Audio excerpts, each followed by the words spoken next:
The Directorate of Criminal Investigation has taken full control of a mass grave investigation in Kericho County, with its homicide directorate set to file a formal application for exemption on Monday, March 23rd, 2026.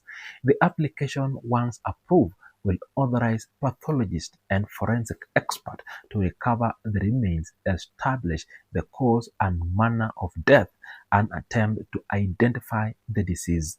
The cemetery at the center of the investigation remained sealed off, with officers maintaining a round-neck clock guard to preserve the evidence.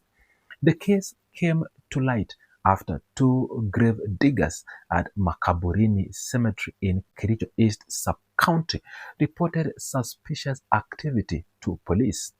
The men told authorities that a group of individuals arrived at the site and subsequently returned with a vehicle, allegedly directing them to dig an unusual large grave. The grave diggers further claim they witnessed several bodies packed in bags being placed in a single pit. Their report prompted officers from Kericho Police Station, accompanied by crime scene personnel, to secure the area and commence preliminary investigation before the DCI assumed full command. The DCI preliminary findings have established a specific trail of the bodies. 30 unclaimed bodies were released from Nyamira County Referral Hospital and transported to Kericho on the morning of March 20th, 2026 for burial. Investigators are now working to determine whether these bodies or this burial followed legal prescribed procedures and whether criminal activities occurred beyond what are so far described as irregularities in the burial process. The DCI confirmed that detectives have traveled to Nyamira County, where the bodies are believed to have originated, to pursue that line of inquiry. A white Land Cruiser suspected of transporting the body has been located and impounded. The vehicle is currently under forensic examination to establish its role in the chain of events leading to the burials.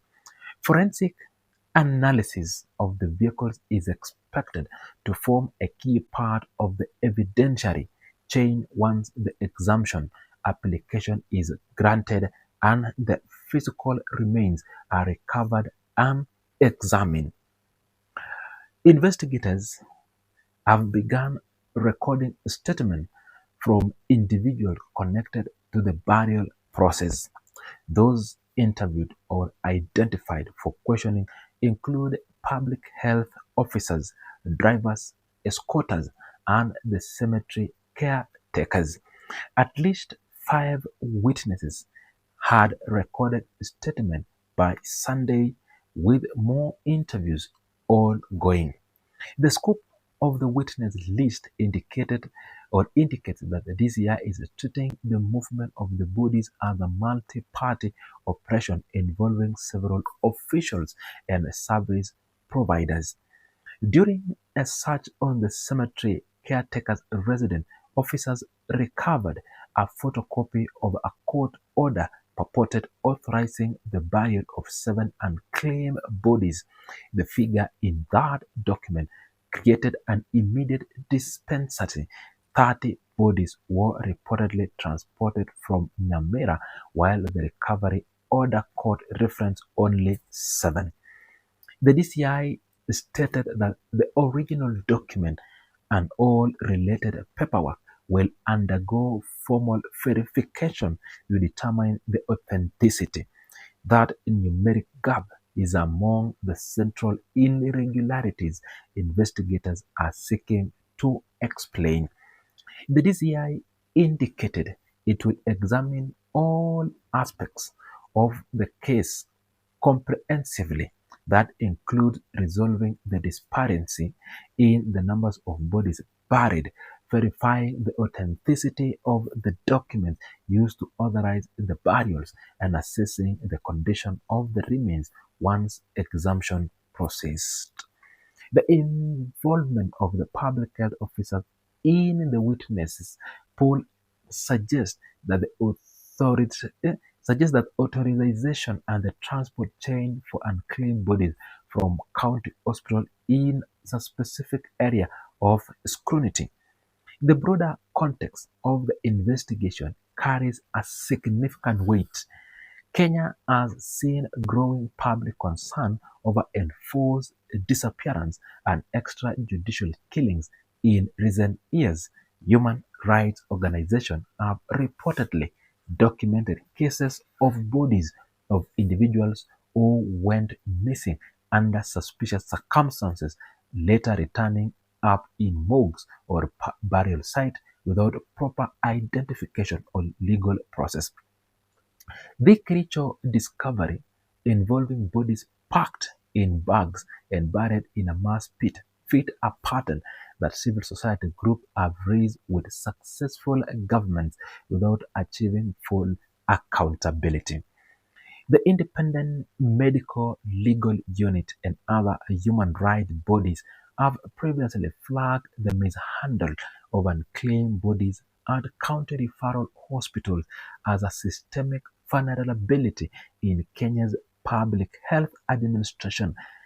County hospitals across the country routinely hold unclaimed bodies for divine stationary period before seeking court order for disposal. The process required documentation, judicial oversight, and compliance with the public health regulatory system. Investigators in the Kericho case are examining whether that process was followed or circumvented. The Nyamira County Referral Hospital role in the chain of events places county health administration directly within the scope of the investigation. The hospital released 30 bodies described as unclaimed, and those bodies were transported cross county to Kericho for burial.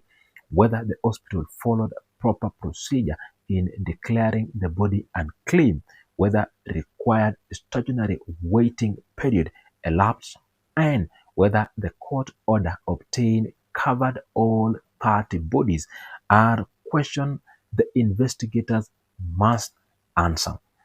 The DCI's public communication on the case have been unusually detailed, suggesting a deliberate effort to demonstrate transparency in an investigation that carries serious implications. The agency named specific location, specific dates, specific witness categories, and specific documentary evidence in its public statement, a level of disclosure that signal awareness of the sensitivity of the case and the public pressure to account for what was found at Makaburini Cemetery. The exhumation application, once filed on Monday, requires judicial approval before forensic work begins.